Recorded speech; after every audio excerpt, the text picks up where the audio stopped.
Now, our team have trawled through all of the new crime books published this autumn and chosen 6 great reads. So let's take a closer look at this week's choice. Watch Me by relative newcomer James Carroll, who, as well as writing novels, also trains horses in his spare time. Set in small-town America, it's the story of ex-FBI profiler Jefferson Winter, who's been called in to solve the grisly murder of a local businessman. It's a race against time for Jefferson to crack the case before the killer strikes again. Here's James Carroll in his home, not in America, but in St Albans, Hertfordshire, to tell us more. Watch Me is a modern whodunit set in a small town in northern Louisiana. It's a tale of secret and lies, where nothing is what it first seems.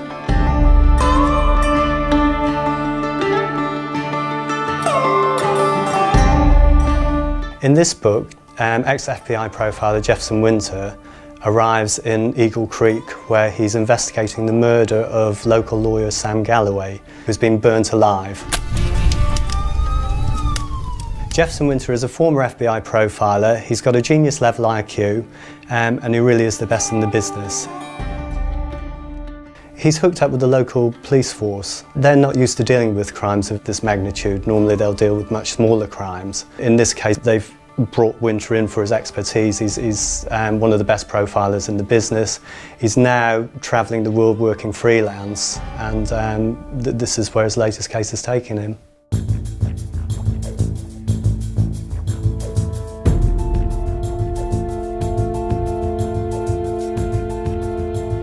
Winter's sidekick in this book is a rookie cop called Taylor. Taylor is young, bright, and is more than a match for Winter. Where Winter wants to just get in there and solve the crime, Taylor's actually able to reel him in a little bit and keep him focused on the job at hand.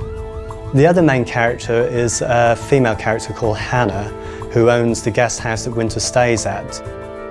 To start with, she's pretty much in the background, but as the book progresses, she becomes much more involved in the investigation, and in the end it is actually the three of them. It's Hannah, Taylor and Winter that actually work together to solve the crime.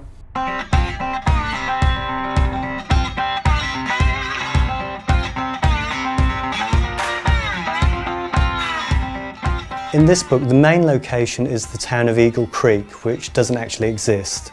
What I've done is I've taken the town of Minden, which is a small town in northern Louisiana, and adapted it for my own purposes. What I think that the readers will find attractive about Jefferson Winter is, first, the fact that he is charming. Although he can be abrasive, he is a very charming character. Also, it's the fact that he does get in there and get the crime solved. He is very, very good at what he does, and I think people do enjoy seeing people who are good at doing something.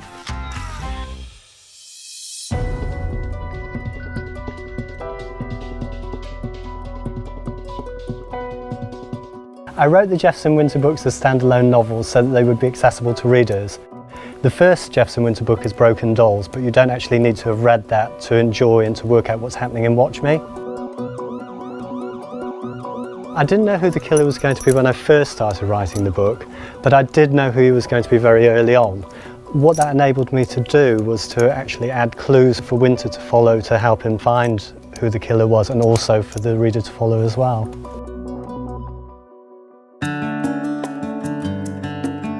As a writer, I tend to write very visually, and as a result of that, I feel that my books would work very well televised. What has happened that is very exciting is that the first 2 novels have been optioned by Sprout Picture, which is Stephen Fry's production company. So hopefully very soon we'll actually see Jefferson Winter on TV.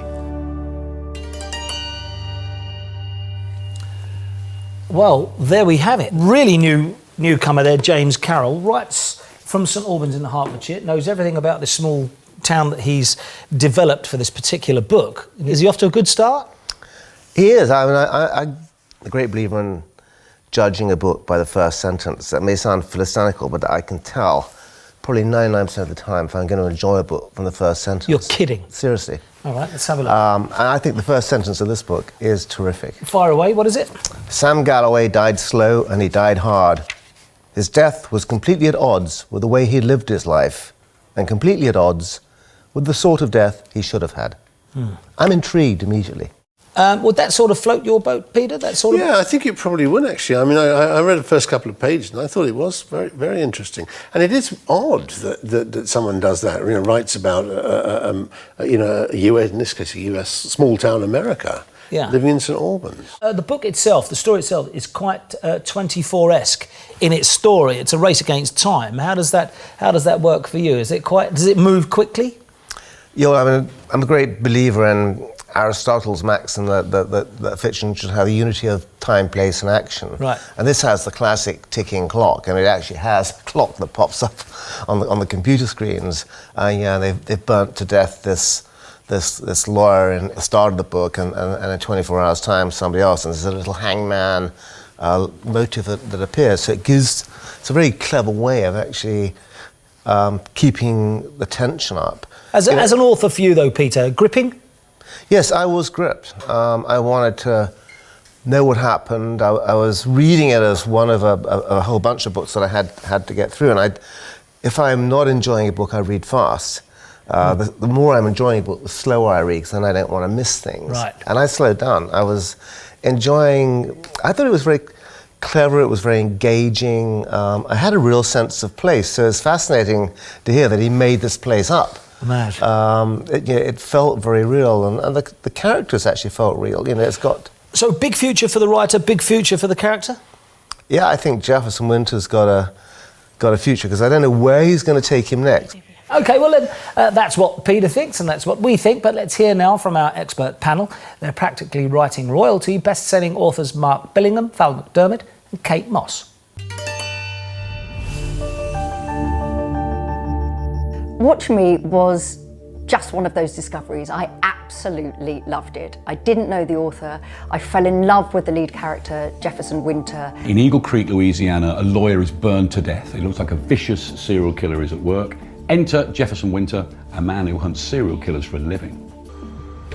Jefferson Winter knows serial killers better than most because his father was one. So he brings a very unique and special perspective into an overcrowded area of the crime and thriller market. He's a character you're going to want to spend more time with. The appeal of the book for me is not just a good old whodunit and why. It's also a cast of characters, a small town, that claustrophobic atmosphere, and I am a sucker for places that I don't really know. So Louisiana for me leapt off the page, and I really enjoyed that side of it too. For the reader, the compulsion is to find out what is really going on here, what's the story behind the story, as it were. And so that's what keeps you reading. I loved him. I thought he was a really interesting, different sort of character, very particular, lots of strange quirks. You're going to finish this book and be straight online trying to find out when the next one's coming. There you are. Interesting. Mark Billingham says you'll finish the book, then you'll be straight online to find out when the next one's coming along. So, interesting. Good stuff. Well,